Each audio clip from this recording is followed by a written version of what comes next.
The final section of Chapter 9, Part 5. So we've been looking at a lot of negative expressions, and we look at ne plus some word that indicates a negative expression. And ne pas has been our basic negative expression, meaning not, to make a negative statement. Now, to make this even more confusing, there's four verbs that often drop the pas in ne pas before infinitives in negative phrases.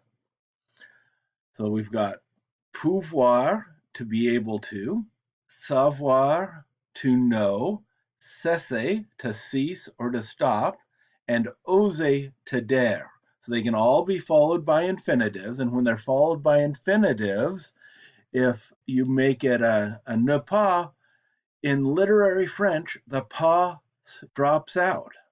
For example, je ne peux parler.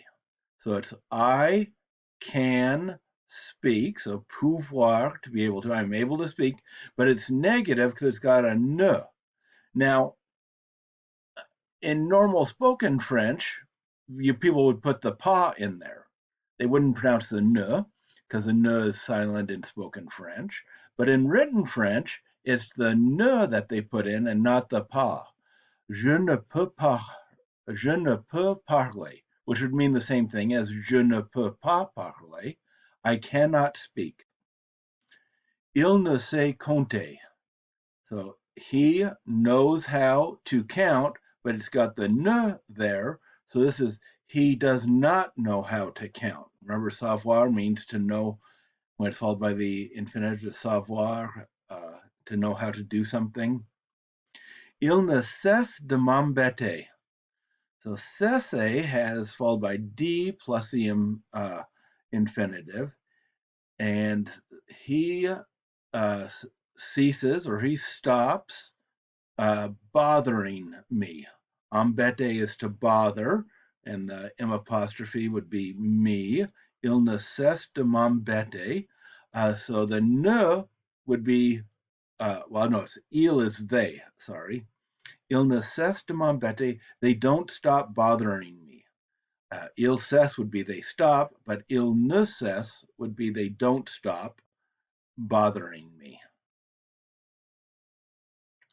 Now let's change gears totally and look at a verb that's a little tricky, and that's suivre, and that means to follow, and it's conjugated with two different stems. The singular stem is just the sui.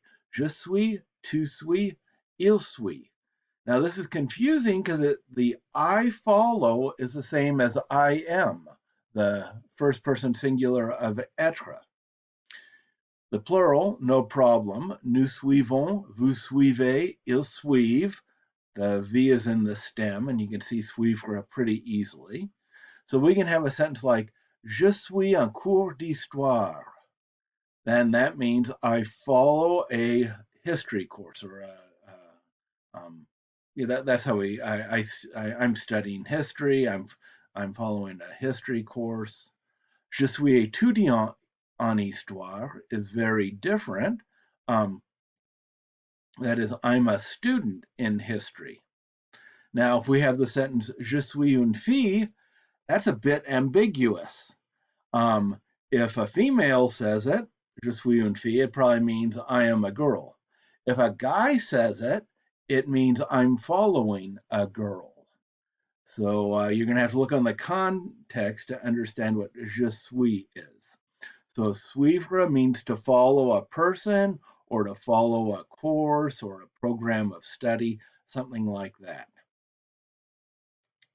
So here's a final set of exercises for Chapter 9. Write down your translation for each one and then go on to the final video.